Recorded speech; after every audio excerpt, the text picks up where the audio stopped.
Hello guys, big boss 7 Tamil இப்போ task வந்து நடந்துட்டு இருக்கு. இதுல ஃபர்ஸ்ட் ரவுண்ட் முடிஞ்சிருச்சு. என்னாச்சு அப்படின்ற அப்டேட்டை இப்போ நம்ம பார்க்கலாம். மாயா என்ன சொன்னாங்க அப்படின்னு சொல்லிட்டு விஷ்ணு வந்து ஒரு வேற லெவல் சம்பவம் பண்ணியிருக்காரு. என்ன சொன்னாரு அப்படின்றதுல இந்த வீடியோல ஃபுல்லாவே நம்ம பார்க்கலாம். ஃபர்ஸ்ட் வந்து எல்லாருமே பேரை செலக்ட் பண்ணி இந்த கேமை பத்தி எக்ஸ்பிளைன் பண்ணிட்டு, அதாவது ஸ்டே கில் இந்த ரெண்டு கார்டு இருக்கும்.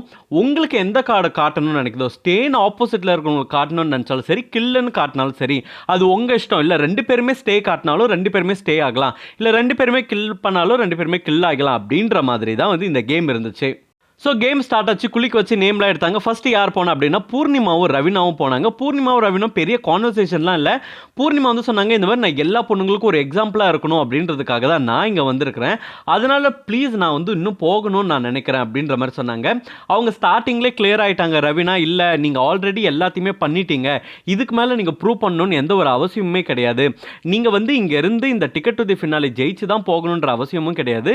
நீங்கள் வந்து ஸ்ட்ரெயிட்டாகவே வந்துடலாம் அப்படின்ற மாதிரி சொன்னாங்க. பூர்ணிமா என்ன சொன்னாங்க அப்படின்னா, நான் இவ்வளோ கஷ்டப்பட்டு வந்திருக்கிறேன், நான் வந்து அந்த ஃபைனல் ஸ்டேஜுக்கு போகணும்னு ஆசைப்படுறேன், அங்கே எப்படி இருக்கும்ன்றது ஆசைப்படுறேன், அந்த ஃபீல் நான் பண்ணணும், ஐ ஒன் அப்படின்றது கூட எனக்கு வேண்டாம், அட்லீஸ்ட் நான் அந்த ஃபைனல் ஸ்டேஜுக்கு போகிறதுக்கு ஒரு தகுதியானவளாக மாறணும், இதை கண்டிப்பாக நிறைய பேரை வந்து மோட்டிவேட் பண்ணும் அப்படின்ற மாதிரி சொல்கிறாங்க.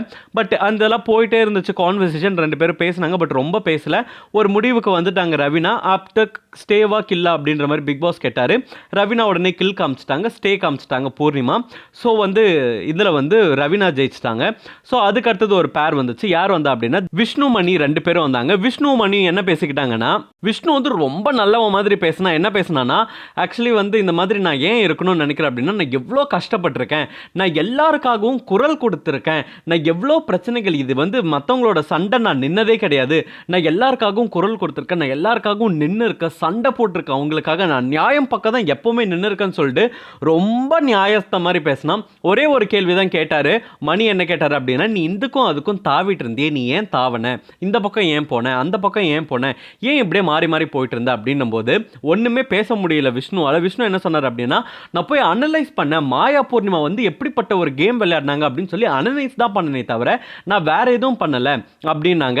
ஸோ அதுக்கப்புறம் சொன்னாங்க, நீங்க என்ன அனலைஸ் பண்ண மாதிரியே தெரியலையே, அவங்க அப்படி என்ன கேம் விளையாடினாங்க நீங்க அனலைஸ் பண்ணதுக்குன்னு ஒரு போட்டு உடைச்சாரு. மாயா வந்து நிக்சனை தூக்கணும் அப்படின்னு சொல்லிட்டு என்கிட்ட பேசிட்டு இருந்தாங்க ஐஷு போன வாரத்தில். ஸோ ஐஷு போனதப்போ வந்து தூக்கணும்னு சொல்லி என்கிட்ட சொல்லிட்டு இருந்தாங்க. அதனால வந்து நான் அதெல்லாம் கூடாது, அவன் இருக்கணும் அப்படின்ற மாதிரி நான் வந்து அங்கே நிக்சனுக்காக ஸ்டாண்ட் பண்ணேன் அப்படின்னோடனே ஒரு பாயிண்ட்டை வச்சாரு. மணி என்ன சொன்னாருன்னா, நீ இவங்களை பற்றி அவங்க கூட இருந்துட்டு அவங்கள பற்றி என்கிட்ட வந்து சொல்கிறியே, அப்போ என்னை பற்றியும் ரவினாவை பற்றியும் நீ பின்னாடி போய் பேசியிருக்க மாட்டேன், ஏன்னா உங்களை பற்றி பேசுறதுக்கு எந்த அவசியமுமே கிடையாது, நான் யாரை பற்றி இந்த மாதிரி பேசல, இவங்க இந்த மாதிரி பண்ணாங்க அப்படின்னு நான் சொல்கிறேனே தவிர நான் யாரை பற்றியுமே பேசல அப்படின்ற மாதிரி சொல்கிறாங்க. நீ உண்மையாலுமே சொல்ற என்னை பற்றி ரவினா பற்றி நீ பேசினதே இல்லைன்னா, இல்லை நான் பேசினதே இல்லை அப்படின்ற மாதிரி சொல்கிறாங்க. அடுத்தது வந்து மணி பேசுகிறாரு. மணி என்ன பேசினார் அப்படின்னா, நான் வந்து இங்கே இருக்கணும்னு நினைச்சதுக்கு இவ்வளோ நேரம் நான் விளையாடிட்டேன், நான் இவ்வளோ நேரம் விளையாடணுன்ற ஒரு ஆசை எனக்கு இருந்துட்டு தான் இருந்துச்சு, நம்ம ஜெயிக்கிறோமோ இல்லையா எனக்கு 100% இதில் போட்டு ஜெயிக்கணும்னு தோணுச்சு, ஸோ அதனால விளையாடினேன் அப்படின்றாங்க. ஸோ நான் வந்து எல்லாத்துக்காகவும் நின்னேன் அப்படின்லாம் சொல்ல மாட்டேன், பட் எனக்காக நான் எப்போவுமே டிஃபெண்ட் பண்ணி நின்று இருக்கேன் அப்படின்றாரு. விஷ்ணு உடனே சொல்கிறாரு, நீ எதுக்காகவும் நின்னது கிடையாது, நீ உனக்காக மட்டும்தான் நின்று இருக்க, அப்புறம் ஏன் நீ ஜெயிக்கணும்னு நினைக்கிற அப்படின்னும் போது, எனக்கு வந்து எல்லாருக்காகவும் போய் சண்டை போடணுன்ற அவசியம் கிடையாது, நான் எனக்காக சண்டை போட்டுக்கிட்டேன் அப்படின்றது மட்டும் எனக்கு கரெக்டாக இருந்துச்சு, நான் வீணான சண்டையில் போய் தலையிட மாட்டேன், உன் கூட நான் இப்போ பழகிறேன் பேசுகிறேன் அப்படின்னா நீ வந்து என்னோட கேமுக்கு டிஸ்டர்பன்ஸாக இல்லை அப்படின்ற ஒரே காரணத்துக்காக தான் பேசுகிறேன் அப்படின்ற மாதிரி சொல்லி முடிச்சிட்டாரு. ஸோ ரெண்டு பேருமே ஸ்டே காமிச்சிட்டாங்க. ஸ்டே காமிச்சிட்டு ரெண்டு பேருமே இருந்துட்டாங்க. ஸோ அவங்க அடுத்த ரவுண்ட் போகிறாங்க. அதுக்கு அடுத்தது பார்த்தீங்கன்னா மாயாவும் நிக்சனும் போனாங்க. ஒன்றுமே பேசலைங்க, மொக்கையாக பேசினாங்க, ஒன்றுமே பேசல. இவங்க பாட்டு பாடி ஆரம்பித்த உடனே நிக்சன் சொன்னார், இந்த மாதிரி நான் இருக்கணும்னு நினைக்கிறேன், எனக்கு வந்து இந்த டிக்கெட் டு தி ஃபினாலே வேணாம், பட் இருந்தாலும் வந்து இந்த கேமில் எப்படி இருக்குதுன்னு எனக்கு பார்க்கணும், இந்த கேமில் நம்ம நல்லா விளையாடணும் அப்படின்னு மட்டும் இருந்துச்சு அப்படின்னாங்க. இதே தான் மாயா டிட்டோவாக சொன்னாங்க. ஸோ அகைன் இவங்க ரெண்டு பேரும் வந்து ஸ்டே காமிச்சு அமிச்சிட்டாங்க.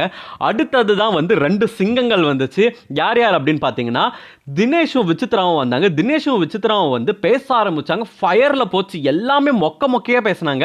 ஃபயரில் போச்சு அப்படின்னு தான் சொல்லணும். என்ன சொன்னாங்க விசித்ரான்னு பார்த்தீங்கன்னா, சார் இந்த டிக்கெட் டு தி ஃபினாலே எல்லாம் விட்டுருங்க, வாங்க நமக்குள்ள என்ன ப்ராப்ளம் இருந்தது பேசுவோம், ஏன்னா நான் வந்து ஜெயிக்கிறேன் தோக்குறேன், எனக்கு இப்போ அது வந்து அவசியமே கிடையாது, நான் வெளியில் போகும்போது இங்கே யார்கிட்டையுமே கெட்ட பேர் வாங்காமல் வெளியில் போகணும்னு நான் நினைக்கிறேன், உங்கள் கூட மட்டும்தான் எனக்கு பிரச்சனை இன்னும் நீடிச்சுக்கிட்டே இருக்குது, நான் எல்லார் கூடயுமே சண்டை போட்டு ரிசால்வ் பண்ணிருக்கேன், ஆனால் உங்கள் கூட மட்டும் நான் இன்னும் ரிசால்வ் பண்ணவே இல்லை, அதை ரிசால்வ் பண்ணிட்டு வெளியில் போகணும் அப்படின்னு நினைக்கிறேன், எங்கேருந்து இது ஸ்டார்ட் ஆச்சுன்றதை பற்றி பேசுங்க அப்படின்ற மாதிரி சொன்னாங்க.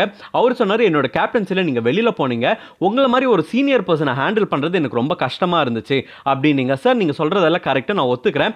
அப்போ பண்ணது நான் தப்பு தான், நான் தப்பு இல்லைன்னு சொல்லலை. அந்த தப்பை நான் மாற்றிக்கிட்டேன், திருத்திக்கிட்டேன், அவ்வளோதான். ஆனால் அன்னைக்கு வந்து எல்லாருமே எனக்கு சொன்னதுனால ஹர்ட் ஆகி நான் அதை பண்ணனே தவிர வேற எதுவும் பண்ணலை. உங்களோட கேப்டன்சியை கலைக்கணும், உங்களோட கேப்டன்சியை வந்து கெட்டதுன்னு சொல்லணும் அப்படின்றதுக்காக நான் எதுவுமே பண்ணலை.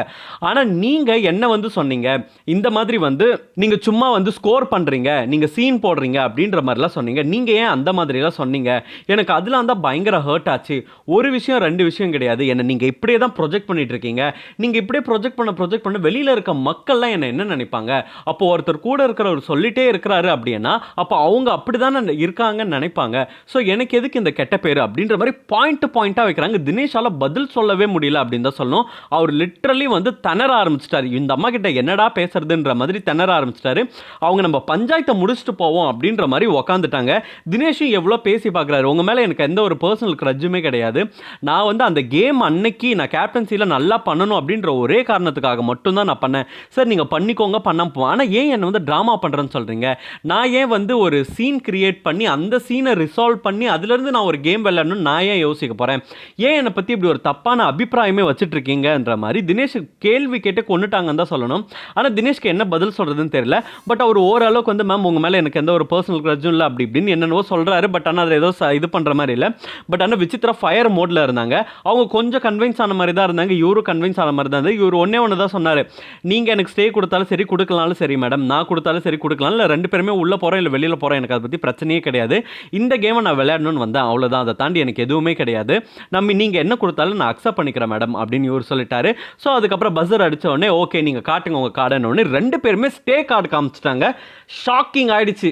அவங்களுக்கே ஷாக்கு ஃபர்ஸ்ட். அப்புறம் வெளியில் வந்து வெளியில் இருக்கிறவங்களுக்குலாம் பயங்கர ஷாக். என்னடா இவங்க ஸ்டே கொடுத்துட்டாங்க அப்படின்ற மாதிரி இருந்துச்சு. பட் ஆனால் அவங்களோட கேம் செம ஃபயரில் வேற லெவலில் போச்சு. சூப்பராகவே ரெண்டு பேருமே பண்ணியிருந்தாங்கன்னு சொல்லணும். நீங்கள் என்ன நினைக்கிறீங்க? நீங்கள் இந்த கான்வர்சேஷனில் எது பெஸ்ட் கான்வர்சேஷன்றீங்க ரவுண்ட் 1ல்? இப்போ ரவுண்ட் 2க்கு 5 பேர் வந்து செலக்ட் ஆகி, அதாவது 7 பேர் வந்து செலக்ட் ஆகி போயிருக்காங்க.